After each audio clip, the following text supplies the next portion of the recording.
This is Umar Ahmed for IFL TV, proudly sponsored by Everlast. With me is Mr. Top Rank himself, Bob Arum, after a hectic week in Las Vegas. Is everything a bit calmer now, Bob? Have you had time to let everything sink in what happened last week? Yeah, and I'm back in our vacation place in Los Angeles, kicking back, and that was quite a week, and it ended up with a real classic. I mean, people are not going to soon forget that fight. Absolutely. Well, I don't think there's anyone in the world at the moment who's seen better heavyweight fights, more heavyweight fights live than you. Where does that rank Fury Wilder 3 for you, Bob? It's really the best. I mean, people say, how could it be better than the Ali Frazier third fight, which to me was an unbelievable fight back and forth in this dark arena in the Philippines. I remember it like I see it in front of me now when I talk to you about it. And that, to my mind, was the best heavyweight championship fight I had ever seen. But this surpassed it, because that fight, as great as it was, and as much punishment as Ali and Frazier dished out against the other, there wasn't one knockdown. Here, there were 5. And there's something special in a heavyweight fight when you see knockdowns. After Tyson dropped Deontay in the third, and Deontay looked all over the place, really, did you think going into that 4th round it was going to be all over and Tyson was going to get the win?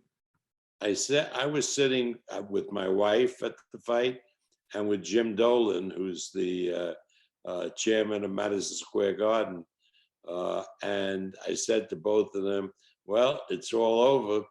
It's an early evening and we can go and have a great dinner. And then, of course, in the 4th round, I was absolutely shocked when he knocked Tyson down not once, but twice. But, you know, there was something. I wasn't that alarmed. I was a little chagrined with that Tyson that got knocked down.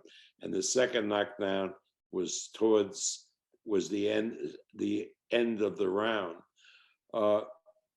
Unlike other fighters, particularly heavyweights, that get knocked down, they get up and they're a bit groggy, and they look to get away and to recover their senses, which is normal.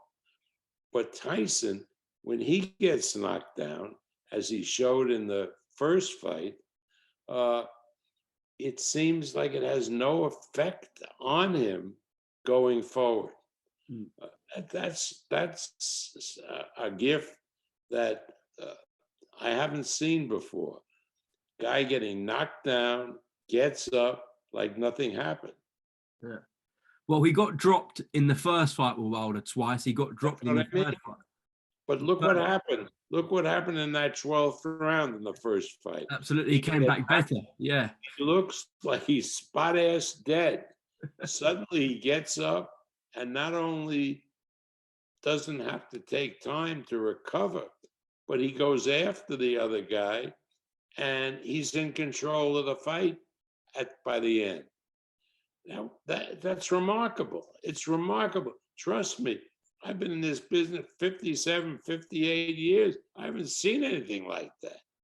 Well, yeah, I was going to say, yeah, dropped in the first fight twice, dropped twice in the third fight, and every time he got up and stuck it back on Wilder. Do you think there's any other heavyweight that's active right now who could get up from Deontay Wilder's shots?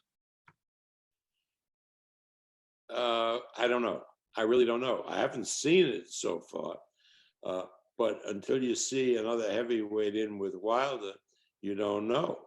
I would certainly believe that Anthony Joshua couldn't take a shot like that from Wilder and recover. Usyk, we don't know. We haven't seen Usyk down yet that I can recall. And so you can't, right, until you see it, Umar, you can't predict. I want to read you a quote from Eddie Earn today about Dylan Whyte. So he's been asked about Whyte. So he goes, Whyte would do exactly the same to Wilder that Fury did in terms of being too big and too strong, but he could also get knocked out. But I believe Whyte would do the same what Fury did to Wilder. What do you think about that? I don't know. What am I going to say? I mean, if I were Eddie Hearn, I would tell Dylan Whyte to watch out for Wallen. Wallen is no Swedish pastry. Wallen is a hell of a fighter, as he showed when he fought Tyson Fury. Remember, he's the guy that bloodied Tyson's eye. But that maybe could be luck, that he cut Tyson like that. But he took all of Tyson's punishment without seeming to be affected by it. So I look for Wallen, frankly, I favor Wallen. If I had a bet on the fight, would favor Wallen over Whyte. Well, if that is true, of course, they've got a rematch clause. So we would end up seeing Wallen v. Whyte too. So that would delay the mandatory process even further. Well, if he gets knocked out by Wallen, how could he be the mandatory? Well, in terms of then Wallen would perhaps be the mandatory, but it'd take another He's year. Already fought Wallen. Give me a break. You know what I mean? This is not nonsense. Luckily, in Mauricio Suleiman, we have a real boxing guy who is very sensible. Okay. Well, I want to ask you about the potential situation of Tyson getting elevated to a franchise champion. Of course, we saw it with Lomachenko. Has Mauricio said anything to you about that? No, all Mauricio said to me was he's a great admirer of Tyson Fury. And also Mauricio suddenly showed me pictures. He's apparently a friend of the Pope. Oh. And he's going to arrange for Tyson and his wife, Paris, to have an audience with the Pope. And that is essentially what I talked about with Mauricio. That would be a great honor. And I know Tyson would revel in that. Yeah, that would be amazing.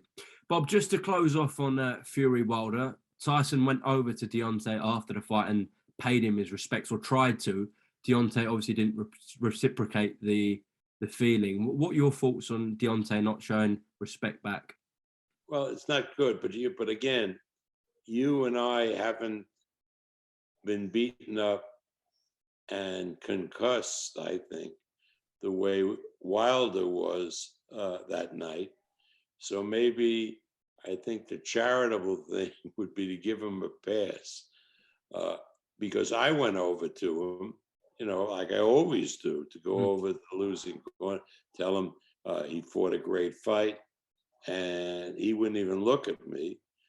And then when Tyson went over, he articulated, something stupid like, I have no respect for you. But again, look what he had been through and what he had suffered, as far as what his body had suffered. And I think it would be appropriate for all of us to give Wilder a pass for what he said and how he acted after the fight. Okay, so straight after the fight, I don't think it's appropriate to speak to you and Frank about what's next. You're enjoying the moment, as you guys should. Obviously, ultimately, Tyson will make the decision. He's the boss. But whatever he says, you and Frank have got to deliver. What's your gut feeling to whether he'll fight next, whether it'll be in Vegas or in the UK? What are you thinking, Bob? I haven't talked to him about that. I called him this morning, and he had been back in Manchester for a few hours. Yeah. So we had a nice conversation. But I have learned that after an event like that, you don't talk to the fighter about what's next for at least a couple of weeks. Let him relax, let him enjoy, and then we'll figure out what's best for him. So at the moment, it could be either, whatever he prefers. Yeah, it could be a lot of things. There's a lot of, a lot of moving parts here. I talked to Eddie Hearn today about another fight, but we mentioned that. And Eddie is leaving tomorrow, I think, for the UK, for the US, because he has a fight on Saturday here. Bob, I do want to ask you about some rumors today circulating that Dazn might be looking at a pay-per-view model as well as their subscription. Obviously, when they first came out, they said it's all about kind of killing pay-per-view off and keeping to their subscription. But they did a survey and asked the fans whether they'd be open to pay-per-view fights on their platform. What are your thoughts? I think they in the United States that they have recently opened it up to pay-per-view, not only on DAZN, not on DAZN, I think maybe, but also on other platforms like the cable companies and so forth, because they handled Canelo and they allowed pay-per-view on the cable systems and the satellite providers. So there is a model that they've used in the United States. Okay. Bob, you've got a really strong schedule for the rest of this year. Let's start with this Friday, Nativrete back out in action. You looking forward to that one, Bob? Yeah, George Gonzalez is a terrific fighter. We had him in about a year or 2 years, a year and a half ago with Shakur Stevenson, and he gave him a terrific fight. So he's good. He's a great boxer. I think Nativrete has been coming on like a house of fire. I love that fight. I think that's going to be a really, really terrific fight. Nativrete is a featherweight now, and I think he wants to win the fight and then challenge Oscar Valdez, who's a super featherweight champion, and that would be also a tremendous attraction. And of course, the Saturday after the 23rd of October, a brilliant fight between Shakur Stevenson and Jamel Herring. That is a cracker. That is a terrific fight. They were both in Las Vegas for Saturday's heavyweight championship fight. I know Jamal used our gym along with Terrence Crawford. And I talked to Jamal, and he's confident that as good as Shakur Stevenson is, that he has the tools to beat him. And then moving into November, arguably, apart from perhaps Fury Wilder 3, the biggest fight of the year in Terence Crawford and Sean Porter. I mean, this is got to be Terrence's biggest test to date. Would you go along with that, especially at welterweight? Yeah, I mean, Porter is a rough, tough guy who fights on the inside and roughs up an opponent. And Terence has never been in, to my knowledge, with as physical a fighter, a physical pressure fighter like Porter. So again, that's a terrific match. They're terrific young men. They conducted themselves extraordinarily well at the press conference that we had the day of the heavyweight championship fight. So I'm looking forward to it. Tickets are flying out the window, really. We have hardly any left. So I think the public is in for a really good event. The undercard is building up, and it's going to be very good. And I'm bringing Jared Anderson back to fight on the undercard. After all, Tyson has designated him as the next heavyweight champion. So let the public see a lot of him. I really am high on that kid. Another top-ranking PBC clash at the end of this year between Dazn Ppv and Marcus Brown. And then the winner of that hopefully unifies against Joe Smith Jr., Bob? Yeah, I mean that's that. What unifies against who? Joe Smith Jr. Yeah, Joe Smith Jr. But Smith had COVID. Was supposed to fight on October 30th. Had COVID. He'll be our next available date for Joe is in January. So in the spring sometime, I'd like to do the unification fight, or Beterbiev, if is successful against Brown, maybe Canelo Alvarez looks, that would be a huge event. Canelo Alvarez against Beterbiev. Well, that's terrific. It's going to be in Montreal, Beterbiev's fight with Brown. Montreal, I remember so fondly doing the Duran Leonard fight there. And it's a great fight down. So that's going to be fun.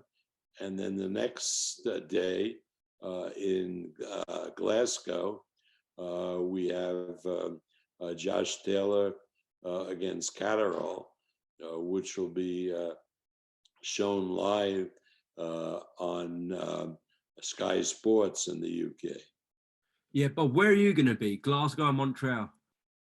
I don't know. I really don't know. But again, we will have one contingent of Top Rank in Glasgow and one contingent of Top Rank in Montreal. So it depends on who among us really is partial to French cooking, and that'll determine how we break up. I do want to ask you about what's going on with Lomachenko and Richard Commey. Are we close to that one? No, that's done. I'm sorry, that's December 11th. We missed that. Yeah, December 11th in Madison Square Garden. No, done. Okay, that's great to hear. Great to hear. And can we expect, if Lopez comes through against Kambosos and Loma comes through against Commey, can we expect that rematch next year? Well, I know Loma wants the rematch. Whether Lopez gives it to him, it's up to Lopez.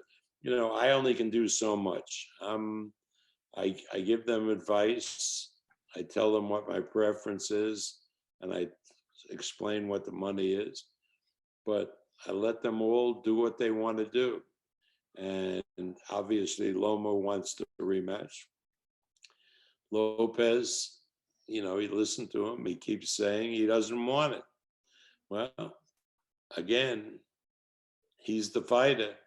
And if he doesn't want to do it, he doesn't do it. Okay, and just to close off, please, Bob. Of course, there was a couple of incidents last week with Kate Abdo and Mike Coppinger. Do you want to just make a comment, perhaps, on both? Well, yeah, I do. As far as Kate is concerned, I was completely wrong. We had made a deal with the producer who was televising, the Fox producer televising the weigh-in, and the deal was made on behalf of Top Rank and PBC, Tom Brown. Yeah. And the producer agreed no stare down. And when she called for a stare down, particularly after seeing the animosity verbally at that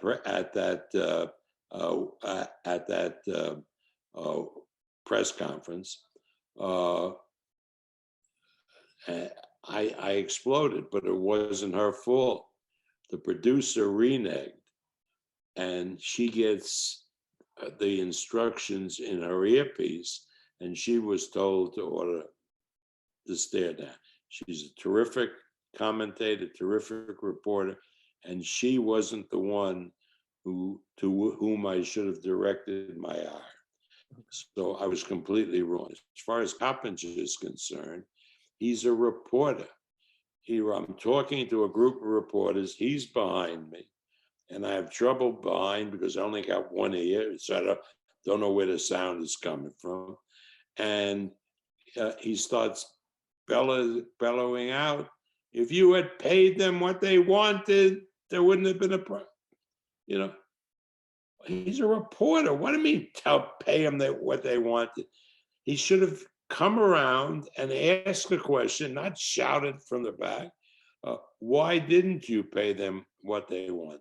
That's a legitimate question I would have answered, but not to shout and tell me that you should have paid them what they wanted. That's not what a reporter does. That's not the role of a reporter.